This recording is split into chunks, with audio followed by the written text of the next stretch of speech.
Hey, it's Marco.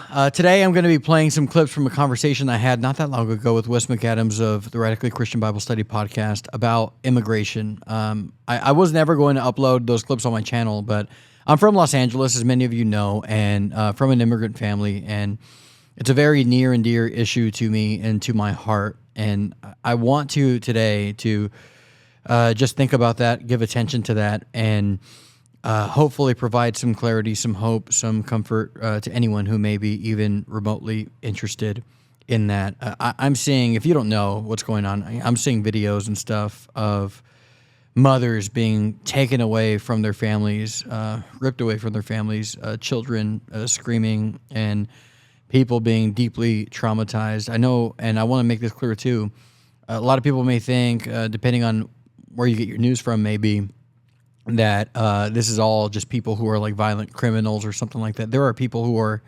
truly innocent, who are deeply afraid and for very good reason right now during this time. If you want to know what kind of people, there are people who are like, we're brought here as children who have no fault at all in this situation that they're in, who are under threat of going back to a country that they don't even know. And I will say it boldly, there is a lot of innocent suffering that is happening right now by what is very clearly, in many expressions, a really heavy-handed, far too heavy-handed response to something that has been an issue in different ways in this country. And I don't think that's a political thing. I think that's just a basic reality in terms of looking at this issue in a Christian worldview. There's a lot of innocent people, so it's no wonder that people get angry enough to break laws, like riot and things like that. And there is some of that. It's not all that, of course, but I hope in these clips that I'm going to share with you from me and Wes McAdams that it can provide some clarity, give some hope, maybe some encouragement in such a difficult thing. If you're a Christian, please pray about this and also think about this issue through the lens of the love of Jesus to the very best of your ability, and ask for his grace and his mercy for wherever you misstep in that process. I love you all so much. If you would like the video, help it get out to more people. Leave a comment, though. I really want to know what you think, even if you disagree with me. Dialogue is important in issues like this. And I love you all so much. God bless you. I'll talk to you soon. I think that there are some Christians that are really happy about what's happening with immigration changes right now. I think there are Christians that are really angry and upset about it. Then there are other Christians that are terrified, that are afraid that they're going to get caught up in what is happening right now. And I kind of, even before I throw it to you, I kind of want to give a little bit of context for people that may not be aware of sort of the big picture of what's happening right now. Of course, there are those that are in the country illegally that came to the United States of America illegally. They knew they were breaking the rules when they came here, and they are being caught up and deported. But there's also a lot of people whose immigration status has changed, and they are being caught up in that as well. They came here legally, and then their status has been changed, and now they're being deported. This is from an April 8th. We're recording this April 24th. So April 8th article from Fox News. And it's talking about the CBP app. And it says that this was used by nearly 1 million migrants to schedule appointments at official ports of entry before they were paroled into the U.S. The migrants were permitted to seek asylum and given temporary work authorization for 2 years while they waited for the outcomes of their respective proceedings. So in other words, these are people that came to the United States seeking refuge. They were refugees, and they were given official permission to come into the country. They were given 2 years to work and to wait for their hearing to see whether or not they could stay. And it says that Trump ended the use of the CBP One app to parole migrants on his first day in office. His administration has also paused applications for parole programs and allowed ICE to cancel parole statuses of migrants. The Trump administration has now begun notifying migrants who used the app, telling them that their legal status has been revoked. The message that they received was, if you don't depart the United States immediately, you'll be subject to potential law enforcement actions that will result in your removal from the United States unless you have otherwise obtained a lawful basis to remain here. DHS is terminating your parole. Do not attempt to remain in the United States. The federal government will find you. Please depart the United States immediately. So So there's a broad spectrum of what we're talking about when we talk about immigration and what's happening right now currently and how we feel about it and how we navigate it. But Marco, you have a unique perspective because of who you are and your background and your family. So if you don't mind, kind of share with us your background and how that shapes how you think about this subject. Yeah, first and foremost, I really appreciate you pointing out how broad it is, because it is absolutely that. Like, in terms of immigrants, they're not a monolith in even their circumstances at all, even remotely. And just to give you a few examples from my own life, yeah, I'm from a Mexican family on both sides. Grew up in Los Angeles, California.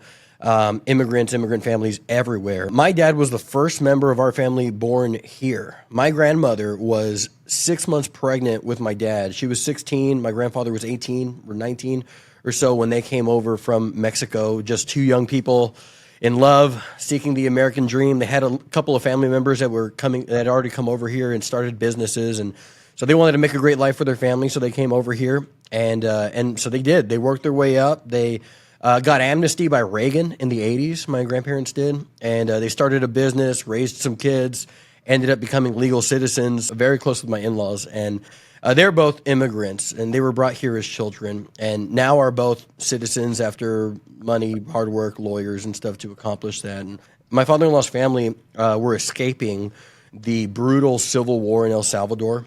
That brought about the kidnapping of a lot of kids the age of my father-in-law at that time by the Salvadorian army. They oversaw the kidnapping of thousands of children. They would yank them sometimes out of their parents' arms, abused in various ways, forcibly adopted, sold to people, trafficked to other countries. I mean, and not just kidnappings, but if you look into that civil war, there were massacres that happened during that time. Up to 1,000 people in a day in one small town were just massacred by them. And so there were lots of human rights abuses. Over 1 million people were displaced. An estimated 500,000 left the country, 25% of the population at the time. And again, the reason why I go into details is because it's kind of ironic that the United States was the primary financial backer of the Salvadorian army at that time.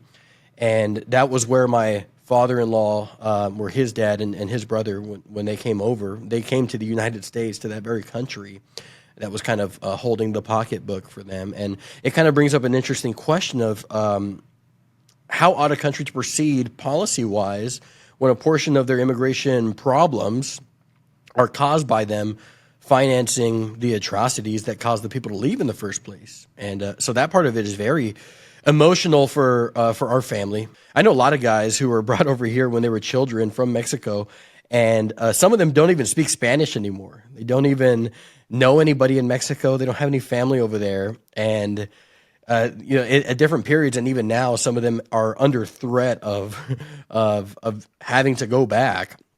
And it's mind-boggling because they don't even speak Spanish or know anyone over there. It'd be like you and me being sent over to Czechoslovakia or something. I just don't know anyone. I don't speak the language. That would be crazy. And all because of something that I didn't even do. I was brought over here by adults, and I feel for those people a lot. So, and again, I also know people who came here illegally who haven't lived such great lives. And I have stories about that too, but this is the people close to me. This is my background in this, and so it's an issue that really touches my heart and makes it more than just an X's and O's, dollars and cents issue, but it's real lives, real families, real pain, hopes, and dreams. I just want people to understand that, for a Christian, and this is the basic point, for a Christian, it is not which course of action in this situation is best for the prosperity of this nation, as much as it is which course of action will best reflect my love for God and for Him to get glory. And I get it. We both love America, and I enjoy this country a lot. And I was on the phone with my grandfather this week, and I told him I'm so thankful that you guys came over here, and I don't thank him for that enough. I love it very much. I like to go visit Mexico, but I love to live here. And however, though, when I consider what are my highest values, I don't go, well, what's best for America? I think not what does America want, but what does the Almighty want? What does God care about the most? And so therefore, that's going to be what I care about the most, regardless of whatever kind of chain reaction consequences that may bring about to something that is so secondary, like an earthly nation unlike many others before it, in the sense that they're here for a while, then they'll pass away, but we're part of a greater nation, an everlasting kingdom. And so that's got to be my top priority all the time. And I don't think that should be very controversial. I could very easily say, well, listen, I can't help these people or those people or even this specific person because I have to take care of my kids. Okay, great. Are your kids hungry? No, they're very well fed. They have everything that they need. But we could hoard this wealth, or we could hoard these resources over here and justify that in our mind. I think we have to be really careful that we're not doing that we're not saying my comforts, my wants, my desires, my luxuries are more important than the actual needs of my hungry neighbor. That's what Jesus is admonishing in that story, is the fact that here's a person who's prioritizing his own comfort over the well-being of his neighbor. I don't think anybody who knows the situation would say that our immigration situation isn't broken in so many ways. How do we best love all of our neighbors of every nationality, of every ethnicity? How do we love them best? What kind of immigration policies should be in place? What kind of foreign policies should be in place? Those are way above my pay grade, but I think so often we treat people as if they're the enemy, they're the problem, who simply disagree with us, or as you said, suggest, hey, maybe a better way to love our neighbors would look like this. And we can add that information as another layer to the conversation.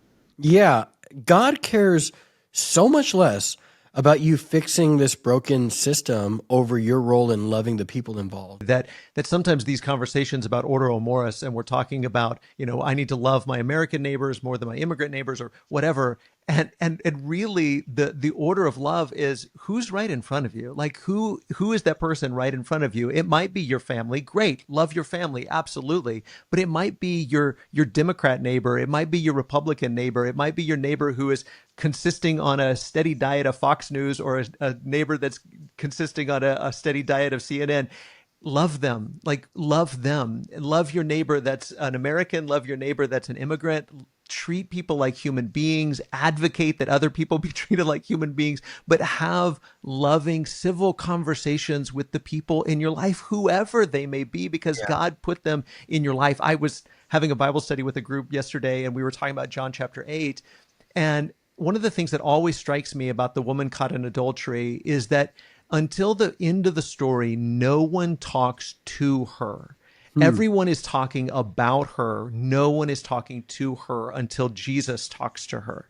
Jesus speaks to her and treats her like a human being. Everybody else is treating her like a pawn in their little political game. And I feel like that's what we do with our neighbors of all kinds, of all different kinds of people. We're talking about them, not to them. I know for a fact, a lot of immigrants feel that way. Like everyone's talking about where we're supposed to be, and we're people. We have needs and hopes and dreams and pain, and no one's talking to us. No, we're just put in this other category. And what's even crazy is like my grandparents, for example, who have never broken a law in their lives, they're put in the same category as like a guy in MS-13.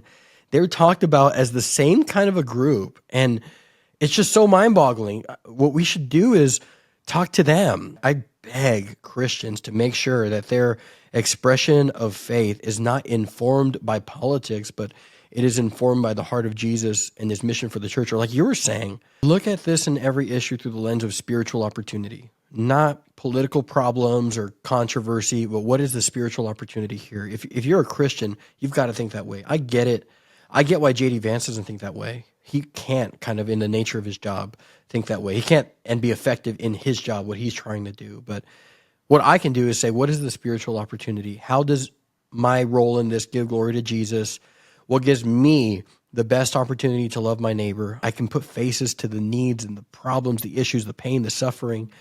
It makes it all so different for me. It changes the tone of the whole conversation. So don't look at people through the lens of just what the debate is, what the controversy is, but look at people the way God looks at them. This is someone for whom Jesus Christ died. This is a soul, and their needs And my opportunity to love them is greater than whatever political ramifications or disputes there might be about this stuff.